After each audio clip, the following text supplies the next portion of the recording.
মানুহৰ জীৱন পৰিক্ৰমা সকলোৰে একেই নহয়।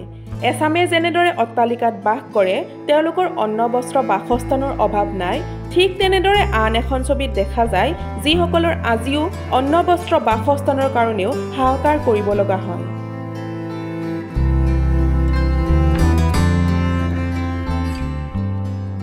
অন্ন বস্ত্ৰ বাসস্থান এই তিনিওটাক মৌলিক অধিকাৰ বুলি কোৱা হয়।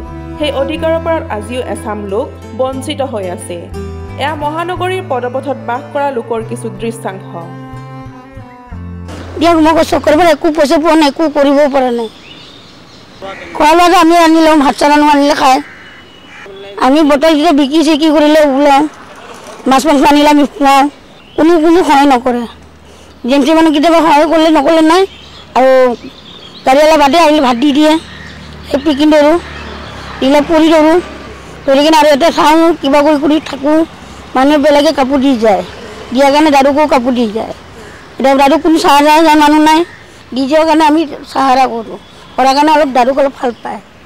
মানুহ আৰু কোনো দিয়া মানুহ, দাদু আৰু দোকানৰ পৰা গাড়ীৱালাই ভাত দিয়ে, দিয়াৰ কাৰণে দাদুক অলপ ভাত খায়, বেলেগ বস্তু একোৱে নাখায়। চৰকাৰে আমাক একো সহায় নকৰে। চৰকাৰে সহায় ক'ত কৰিব?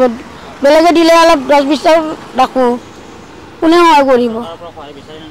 সহায় বিচাৰি নিদিয়ে। सर मैंने दोनों आँख से नहीं देखते हैं, कभी कभी चलते हैं, मैंने जो 2-4 रुपये मिलेगा तो चलेगा। एक ठो लड़की है, एक ठो छोटा बच्चा है, इससे ऐसे स्कूल जाता है, 12-1 बजे चलते हैं, हम कोई उपाय नहीं। এতিয়া প্ৰশ্ন হৈছে চৰকাৰে এই লোকসকলৰ কিবা ব্যৱস্থা গ্ৰহণ কৰিবনে? নিউজ ডেস্ক ৰিপৰ্ট, লেংডন বাতৰি।